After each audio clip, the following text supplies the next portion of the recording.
Now it is my pleasure to introduce California State Senator Scott Wiener.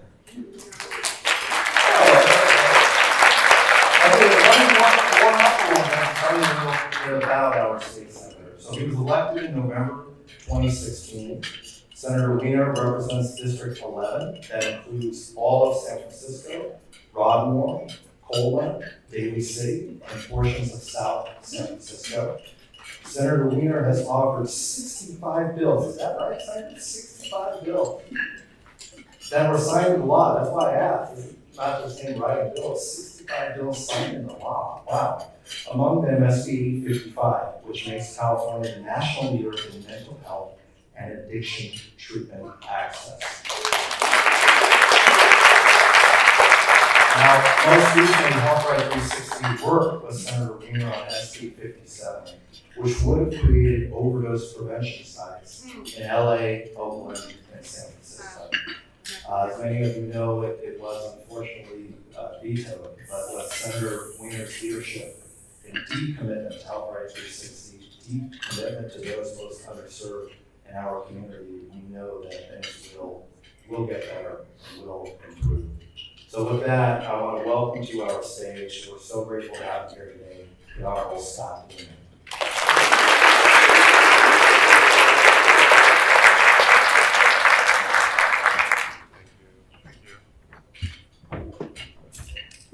Good morning, everyone. Good to be here in person.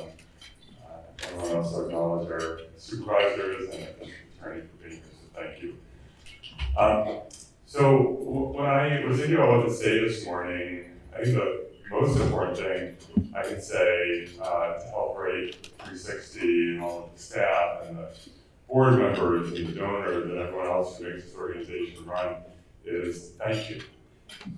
This is an organization that in different iterations for about a half a century has been literally saving lives.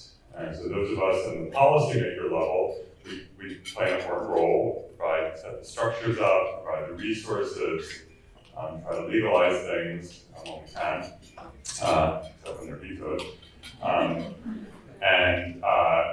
that's important, but none of that matters unless there are people on the ground, on the front line, actually implementing that policy and using those resources wisely and actually saving people's lives one person at a time. And that's what you do. That's what Health Right 360 does. One person at a time, saving people's lives. And I'm so deeply appreciative for the work that you do. You've done it not just when it's easy, but when it's hard, like during the global pandemic.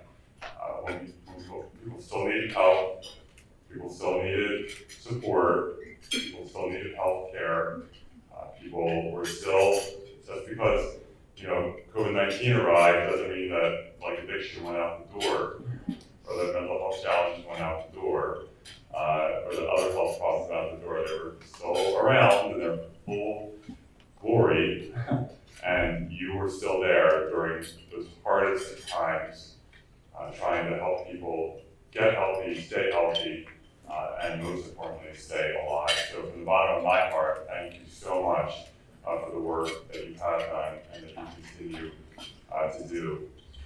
And in terms of just the bigger picture, we in this country, and probably just globally in a way, we've had this notion for so long that mental health, behavioral health challenges were somehow different than physical health. It's a different thing. So if you break your arm, we sort of all agree that you go to a doctor, you go to a hospital, you get it treated, insurance covers it, it's covered by Medi-Cal, or it just sort of gets handled, right? But if you have a challenge or a disorder or a disease of the brain, then that's different. You're then responsible for addressing your own problem. You need to snap out of it. If you're depressed or you have anxiety, or post-traumatic stress, it's your problem. Just snap out of it. Be strong. Be tough. Just deal with it, right? And we've done that for so long, or you're using. Just stop. Just snap out of it, stop using, right? My friend who called me last night, a teenage son had been addicted 10 years ago to heroin, spiraling for death, and got him sober for 6 years, and then he relapsed. So I said, just stop, you're a bad person, because you have a moral, personal failure for using again. And I think the big picture work that we're trying to do is try to say that that's not how it works at all. You don't blame someone as a personal failure for developing cancer. You provide the treatment that they need. We don't say to someone who develops type 2 diabetes, even though there are some people who might say, well, you should have eaten better over time or exercise. We acknowledge you have a disease, you have a health condition, and we're going to give you treatment. We're not going to argue with you about it or tell you that it's your own fault or you need to just snap out of it or just be better or whatever people say. We're just going to treat it. And that's what we're trying to do around behavioral health, the big picture.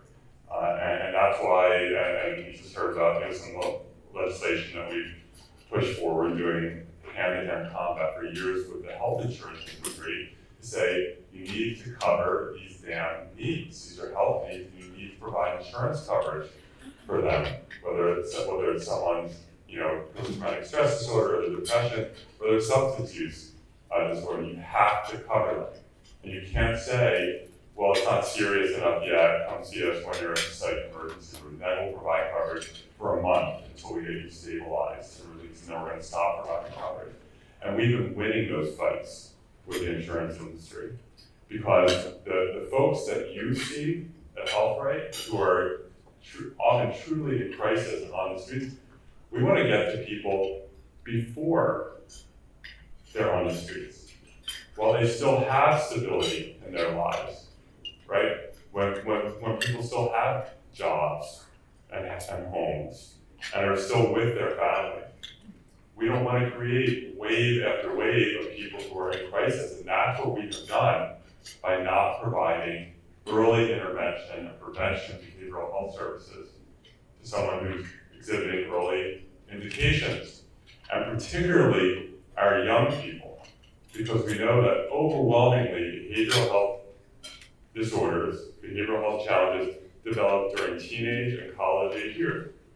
Overwhelmingly, 75%. And yet we have completely decimated support for these kids. Families don't even know where to even if they have, whether or not they have insurance, they don't even know where to go if their 15-year-old is starting to exhibit some early signs of schizophrenia. And then all of a sudden they have a break, and then it becomes much harder. And so one thing that we have done, and I want to thank the governor and our leadership and the entire legislature, is we've made unprecedented multi-billion-dollar investments in behavioral health services for young people to get those services into our schools, into community-based settings, and make sure that if a young person is exhibiting, starting to manifest those challenges, we get to it right away,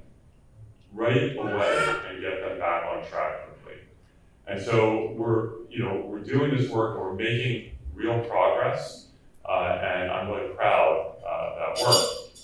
There are other areas where we're not making the progress that we needed, and we were all, I know, devastated when the governor vetoed SB 57. And I'll be honest, we did not see that coming until probably a few weeks before it happened, after all those years of moving that bill forward. And my anger gradually, it's still there. I don't get angry easily. I was really pissed off, I'll be honest, when that happened. On the right side, of course, we see that the Biden administration, whatever, and I didn't support Joe Biden in the primaries, but this is the most progressive president in the history of the United States of America on many levels. And the fact that his administration is actually explicitly embracing harm reduction, explicitly. putting out toolkits and policies. In fact, that we may see this administration actually embrace safe consumption sites, overdose prevention services, is amazing. And I am thrilled that even though, with the closure of the Tenderloin Center, I think, a lot of us would have perhaps preferred that go in a different direction. But I also know that the city is committed to these overdose prevention services, and we're already seeing a movement with the wellness hubs and so forth. And so I'm optimistic about what San Francisco can do to try to address this public health disaster that we see playing out on our streets. And it's not just a San Francisco problem. This is happening everywhere. It's more visible in San Francisco because of the outrageous cost of housing. More of it plays out on our streets than in other cities where it's playing out in secret, in private, in people's homes, right? So it's horrific, and as much of a humanitarian catastrophe as it is playing out on our streets in plain view, in terms of people using and dying right there in front of us. The silver lining of that disaster is that we get to see it, that we can't pretend that it's not happening, that we can't pretend that everything is just fine because it's happening in the privacy of someone's home. This is happening everywhere in this country, and we need to be better as a society at getting people the help that they need and getting people the help before it's a disaster. So that veto, it was bad, but we're going to just get right back up and keep working because we know that the way that we are pushing to treat this public health disaster is the right way, and if we just have the political will to do it, we'll get it done.